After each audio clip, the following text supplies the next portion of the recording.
Assalamualaikum warahmatullahi wabarakatuh. Selamat datang di kuliah perekatan kayu bersama saya Lukman, dosen dari Fakultas Kehutanan IPB, Departemen Teknologi Hasil Hutan. Nah, kali ini kita akan coba membahas tentang teori adesi. Ya. Dalam perekatan kayu, dasarnya itu adalah teori adesi. Teori adesi itu sebenarnya ada banyak. Namun, dalam perekatan kayu khususnya, kita paling tidak harus mengenal 5 teori adesi yang kita gunakan sebagai konsep dasar ketika kita melakukan perekatan kayu. Konsep yang pertama itu adalah teori mechanical adesi. Yang kedua, teori adesi spesifik. Yang ketiga, teori difusi. Yang empat, teori elektrostatik. Dan yang kelima, teori covalent chemical bond. Nah, kelima teori ini merupakan konsep-konsep dasar yang kita gunakan ketika kita memproses perekatan kayu.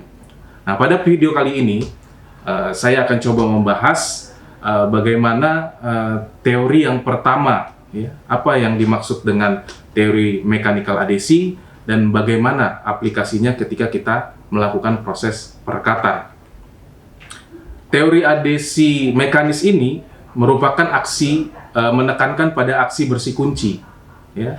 Ketika perekat itu mulai mengalir, masuk ke dalam kayu, dan kemudian dia mulai mengeras. Ya. Dia mengeras secara mekanik dan fisik. Jadi tidak ada interaksi yang lain selain interaksi mekanis dan interaksi fisik yang masuk ke dalam ketidakteraturan makro dan mikro permukaan substrat. Nah, sebagaimana kita tahu bersama, bahwa kayu itu terdiri dari, anatomi kayu terdiri dari struktur makro dan mikro, sehingga ketika perekat masuk, menurut teori adesi spesifik ini, itu masuk ke dalam ketidakteraturan makro dan mikro pada permukaan substrat. Nah, ini bagi dalam teori adesi mekanis, ya, teori adesi mekanis, ini adalah merupakan faktor utama yang menentukan dalam proses perekatan.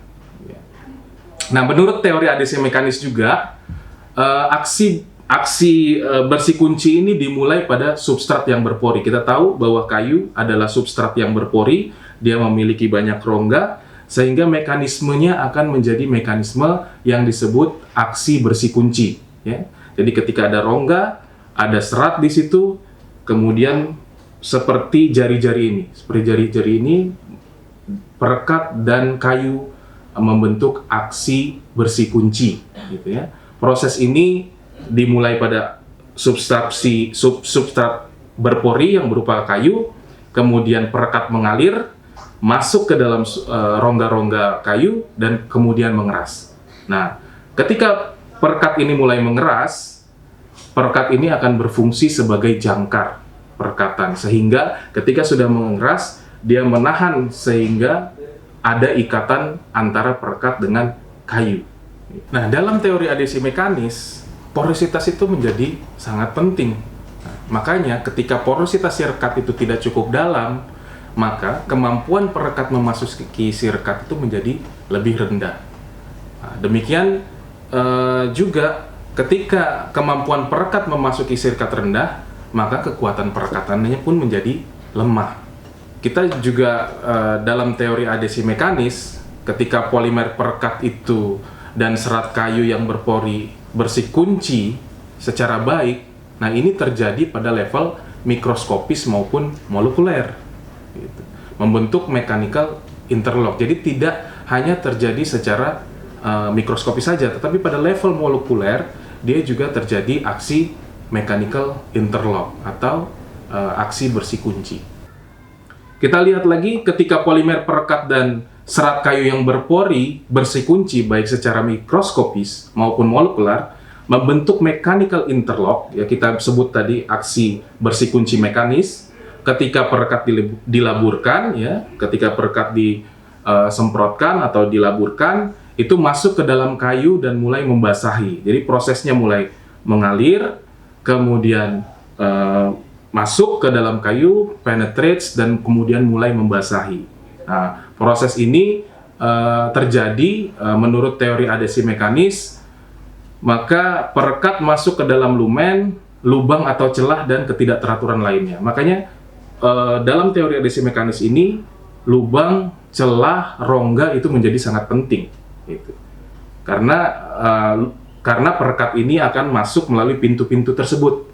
Kemudian dari permukaan substrat sirkat dan terkunci secara mekanis pada substrat. Itulah yang menyebabkan dua buah kayu bisa merekat. Ini menurut teori adhesi mekanis. Nah, selain itu, perekat tidak hanya harus membasahi substrat, tapi juga harus mempunyai reologi. Artinya, kemampuan perekat itu mengalir. Kalau viskositasnya tinggi, maka kemampuan perekat mengalir menjadi lebih rendah. Tapi kalau viskositasnya rendah, maka kemampuan perekat untuk mengalir itu akan menjadi tinggi. Makanya kita perlu tentukan berdasarkan, jangan sampai viskositas terlalu tinggi, kemudian perekat sulit mengalir, dan juga jangan sampai perekat dengan viskositasnya terlalu rendah, sehingga menyebabkan boros perekat. Ketika boros perekat, akhirnya terjadi miskin garis rekat. Nah, itu akan tidak efektif ketika melakukan proses perekatan kayu. Lalu yang selanjutnya kita juga perlu tentukan kekasaran permukaan. Berdasarkan teori adhesi mekanis ini, karena dia membutuhkan rongga, dia membutuhkan celah, maka kekasaran menjadi penting. Semakin kasar permukaan, maka semakin banyak peluang untuk rongga-rongga yang ada. Ya, ini menjadi pintu masuk.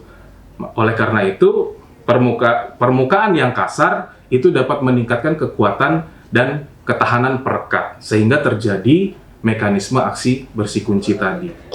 Dalam teori adhesi mekanis juga, saat perekat tidak dapat membasahi permukaan sirkat secara sempurna, maka akan terjadi perekatan yang lemah karena berkurangnya daerah kontak.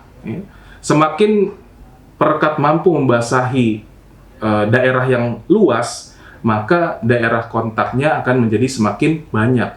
Ketika daerah kontaknya semakin banyak, maka proses perekatan yang terjadi akan semakin baik.